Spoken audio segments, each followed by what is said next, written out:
Hey there, cats and kitties. I am the Blues Man, Johnny Blues, and with this video, we'll be discussing my thoughts on episodes 1 and 2 of the anime series Fuuka, which both came out back-to-back today.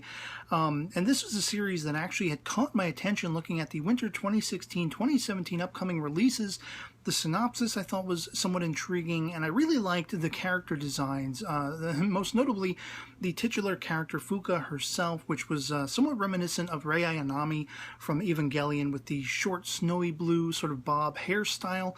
In most of the art that you see, she is wearing headphones, and this speaks to another aspect of her character that really endears her to me, her passion for music. Music, as I've described of myself, is the fire which burns at the depths of my soul. I was a performer myself for a little while. Straight out of high school, I was one half of a Blues Brothers tribute band for a short amount of time, performing songs and that kind of thing. I became very much familiar with the minutiae and the production of the Blues Brothers film, all the musicians that were involved, going back to the history of the Blues Brothers in Saturday Night Live and that kind of thing. That's where I got the nickname, the Blues Man, Johnny Blues. And so it very much speaks to me that she has such a momentous passion for music. She can be moved to tears by a singular song. And what's more is her aspect of loving tangible music playing mediums rather than, having like a mobile device or an iPod or something like that where she can download hundreds of songs and have them ready at hand at a given, moment. Does she prefer CDs? And when we first encounter her character for the very first time, is she carrying around a bunch of CDs? I think she's actually just coming home from like a record shop, something along those lines.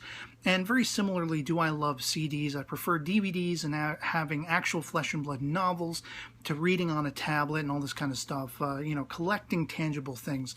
And so I'm immediately endeared to her character in learning those things about her. In her first debut in the episode, she's actually somewhat combustible, somewhat unlikable, in the fact that she meets our sort of main character, this cat by the name of Yu, who has just moved back into town or whatever it is. He's just transferred into her school, and he's somebody who is very much attuned to his mobile device. He spends all of his time online, on Twitter. I think he's very, there's a lack of his being sociable, because I think basically he just talks to people that way through Twitter and everything, tweeting back and forth.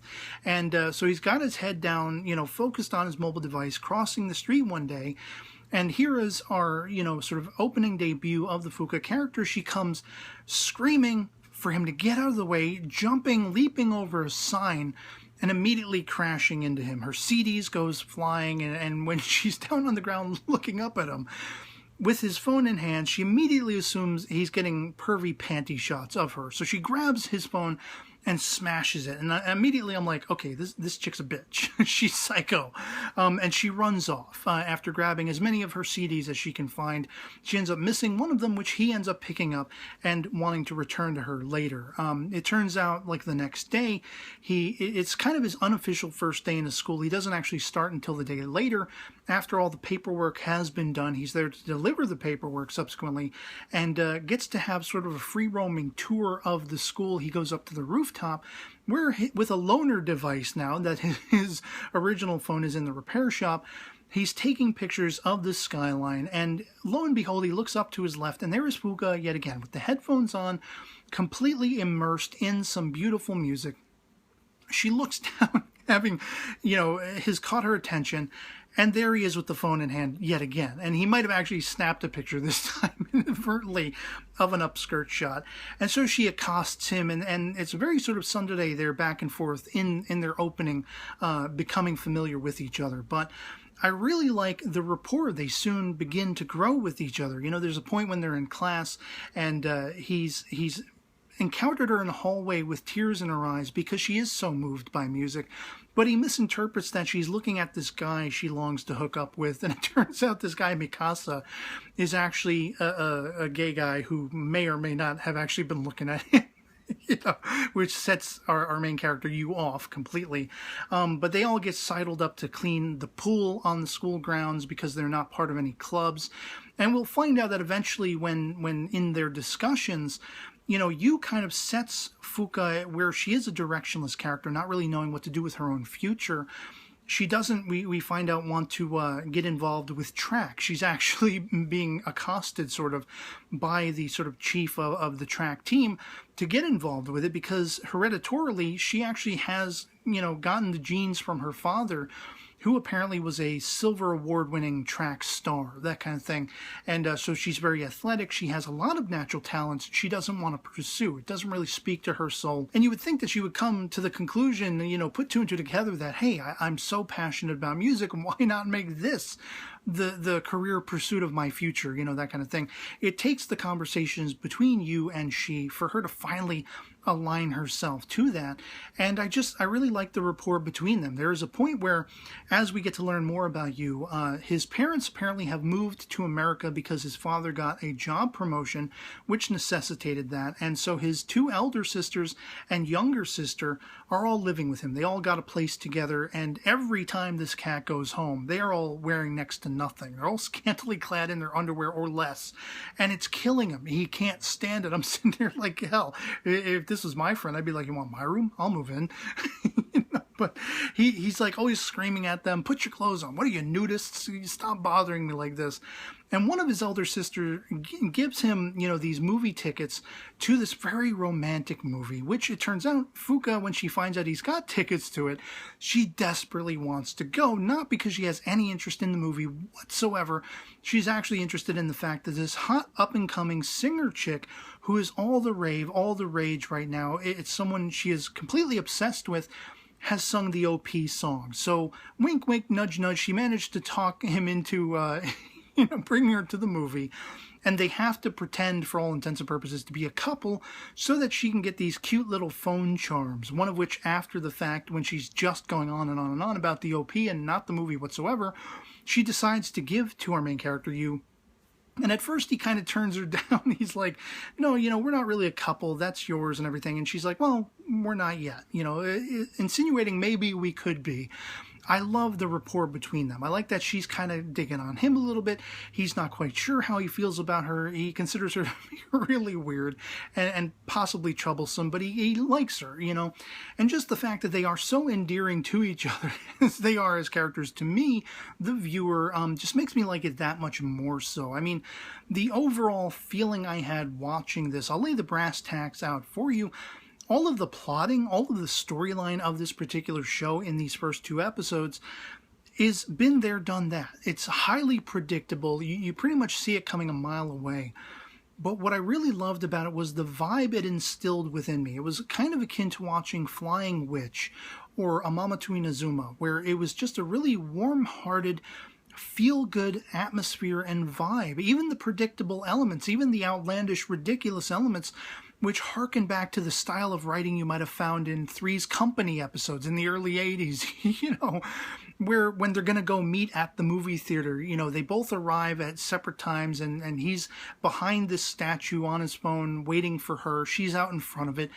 And they both get the brilliant idea, let's circle around the statue, but they both go on opposite sides of it. So, of course, naturally, they never see each other. It takes, at one point when he gets a tweet from somebody, because, of course, he is online 24/7, oh, maybe she went to the wrong place. He goes running to try to find her somewhere else. She catches a glimpse. She gets up on this metal sort of platform and starts screaming bloody murder, calling his name out, I'm right here, I'm right here.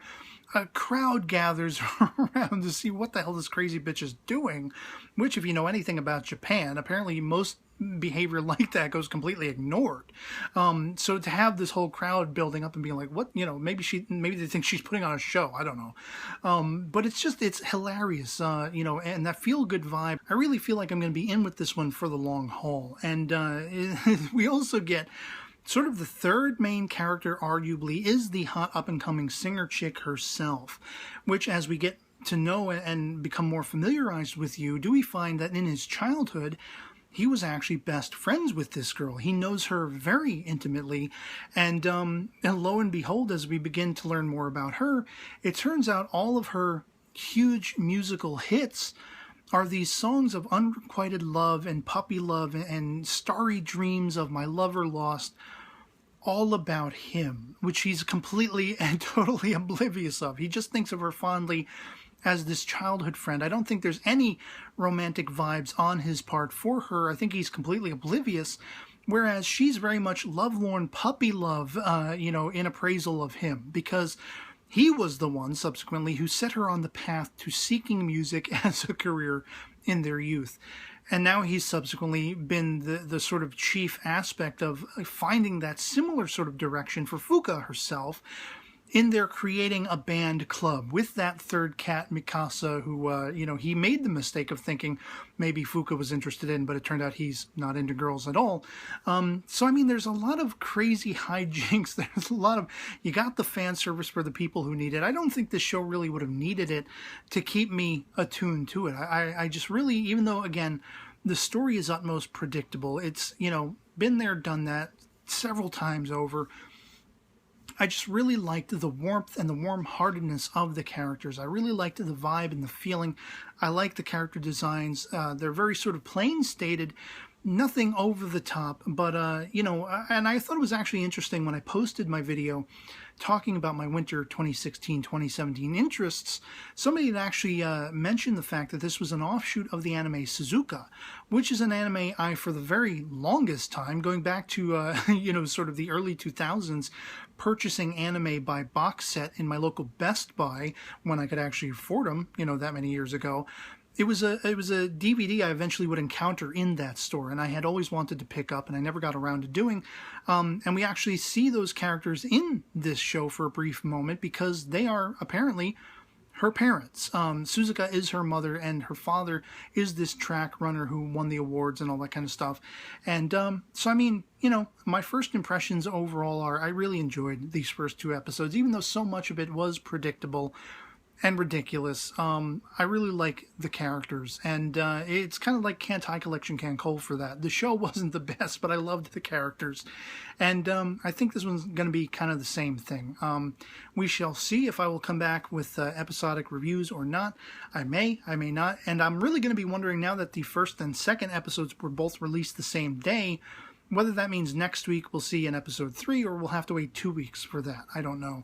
But I'd love to hear from you guys in the comments below. One way or the other, love it or hate it, anything goes. I'm sure most of the people who watch my videos are probably not going to be into this one, and I'll be pleasantly surprised if the opposite proves to be true. And if so, hopefully we can talk about it every week in the comments, as I love to do. So, yeah, otherwise, that'll be pretty much it for me on this. Hope this video finds you well, and I'll catch y'all later. Peace.